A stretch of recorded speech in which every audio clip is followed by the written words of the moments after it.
It was supposed to be a regular day at the zoo, sunny, crowded, and full of families. But something wasn't right in the gorilla area. Zuri was sitting in the farthest corner, bent over, looking down at the ground like she was waiting for something. Zoo staff watched from a distance, talking quietly into their radios. "She won't eat or react to anything. It's been weeks now." Most visitors walked past without noticing, but one small boy stopped, placed his hand on the glass, and that's when things began to shift. For weeks, Zuri hadn't reacted to anything. "She hasn't been herself since she lost her baby," one keeper says softly. "I think she's giving up on living." 3 months had gone by since her baby stopped breathing during the night, since Zuri's sad cries filled the enclosure. Finally, the zoo workers stepped in, but something inside Zuri seemed to be gone forever. She stopped crying out, stopped eating until today. A group of school kids gathered near the enclosure, talking noisily, pushing to see better. Most barely looked at Zuri before moving on, disappointed she wasn't doing anything exciting, except for one child. A little boy, about 7 years old, moved toward the glass. He didn't yell or wave like the others. He just stopped, quiet and still, as if something was drawing him forward. His name was Liam. He softly pressed his hand against the glass, and for the first time in weeks, Zuri raised her head. At first, it was hardly noticeable, just a slight movement of her fingers, a small tilt of her big head. Then her eyes found the boy. The connection was powerful. Her eyes, which had been lifeless for so long, fixed on his. She didn't blink. Her nostrils opened slightly. Then, without making a sound, she stood up, taking one heavy step and then another, slowly and carefully. She walked across the enclosure. Parents gasped. Some backed away nervously.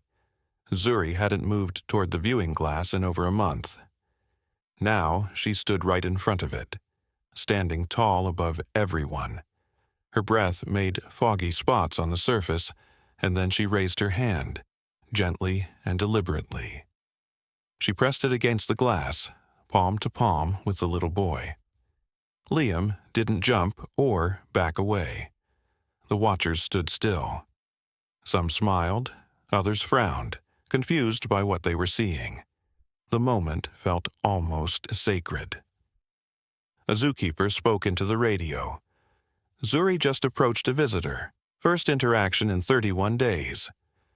Another keeper watched closely. That boy, there was something familiar about him, but nobody, not yet, understood what was really happening. Nobody knew that this wasn't the first time Zuri had seen that face, and it would change everything. Nobody talked. Zuri's hand pressed against the glass, her huge fingers spread wide. On the other side, Liam copied her, his small palm flat against the foggy surface, their eyes locked in a private exchange. The crowd grew bigger, with phones flashing, but Zuri only saw the boy. Head keeper Kate arrived walking fast, her radio still making crackling noises in her hand. She stopped suddenly when she saw what was happening. "She's touching the glass. That hasn't happened since her baby died," someone whispered. "Not even once." Kate moved closer, her forehead wrinkling in thought. Something about Zuri's body language showed more than just attention. It showed recognition, focused, emotional, almost human-like. Then Zuri began to move again. Her free hand rose slowly, making careful gestures. Kate realized with surprise Zuri was using sign language, basic signs from her earlier connection sessions. The movements were stiff but clearly intentional. "She's trying to say something," Kate whispered, stepping toward the glass. The boy tilted his head slightly, curious but not scared. If anything, he looked more relaxed now than before. His hand still hadn't moved from the glass. His mother, Emma, finally moved closer. "Liam," she said gently, "come on, sweetheart." But he didn't move either. Kate turned, looking carefully at the mother's face. "What did you say his name was?" "Emma Wilson," she replied, confused. "This is Liam." Kate froze. A shiver ran down her spine. "No, it can't be." "I'll be right back," she said quickly and rushed toward the staff office. Inside, she searched frantically through old paperwork, archived files, program lists, and therapy records. Years ago, Zuri had been part of a short-lived animal-assisted bonding program that allowed parents and young children to observe and interact with pregnant gorillas from safe, reinforced areas. The idea was to test emotional connections between different species. She found it, a record book. Her eyes jumped to one entry. Mother, Emma Wilson. Son, Liam Wilson. Weekly visits for 4 months, stopped after infant loss. Kate stared at the page, her fingers tightening. Oh my God! She fumbled for a file of photos and found one dated nearly 5 years ago. A tiny toddler wearing a red hoodie pressing his hand against the glass, with Zuri's pregnant form towering on the other side. It was Liam, younger, smaller, but definitely the same child. Back at the enclosure, Zuri had sat down in front of the boy, her hand still on the glass, her eyes fixed on a child she hadn't seen in years. The crowd saw a beautiful moment. Kate now understood something completely different. "This isn't just curiosity," she whispered. "She remembers him." And Liam still had no idea what was happening. Kate hurried back toward the enclosure, holding the photo in her shaking hand. Her heart was beating fast. The crowd was still gathered there, and Zuri hadn't moved an inch from the glass. Liam was now sitting cross-legged on the floor, as if this was the most normal place in the world to be. Kate knelt beside Liam's mother. "Do you remember coming here years ago?" she asked softly. Emma hesitated. Yes, when Liam was very little. I was going through a rough time back then, and someone suggested the zoo program, something about bonding and emotional support.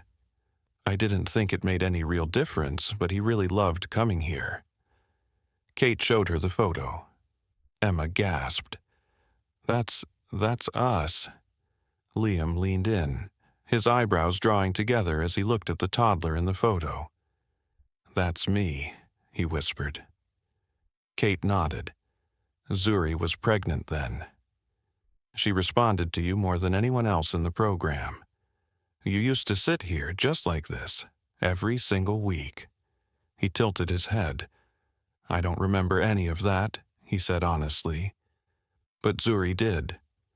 The gorilla moved suddenly, gently but with purpose. She lowered herself further, almost lying flat on the ground, and began tapping the glass in a slow, rhythmic pattern. 3 taps, a pause, then 2 more taps. It was a beat, a game, a memory from long ago. Liam blinked. He didn't know how, but his fingers began to copy the pattern. Tap, tap, tap, pause, tap, tap. Zuri's lips parted slightly. She breathed out a soft, rumbling sound, something no one had heard from her in months. Kate watched, amazed. It's their special pattern. She used to play that game with him before she gave birth. He would do the taps and she'd copy him. Liam looked up at Kate, eyes wide with wonder. "Did she miss me all this time?" Kate swallowed hard. "I think she never forgot you," she said quietly. The whispers in the crowd changed, becoming less about spectacle and more about respect. Some people wiped away tears. A father pulled his daughter a little closer to him. Then Zuri did something unexpected. "Sorry for the interruption. Before we continue with the story, I kindly ask you to like the video and subscribe to this channel. It is very important for us. Thank you very much."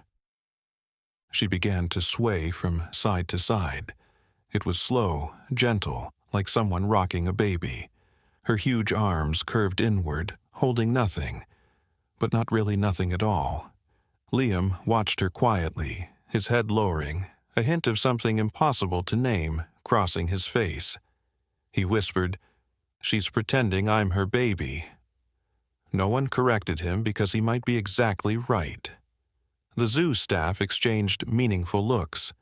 This wasn't just interaction. It was grief coming back to the surface. It was memory. It was something sacred and special. Emma knelt beside her son, her hand hovering near his shoulder. "Sweetheart," she whispered, unsure what to say next. But Liam spoke first. "It's okay, Zuri," he said softly. "I'm here now." And somehow, that was enough. The big gorilla made a low grunting sound, placed her arm along the ground and rested her head on it, still facing the boy. For the first time in 3 months, Zuri closed her eyes, not in sadness, but in peace. Morning turned into afternoon, but Zuri didn't move from the glass. Neither did Liam. They sat across from each other, the crowd growing smaller, the excitement replaced by something deeper and more meaningful. Zookeepers had roped off the area.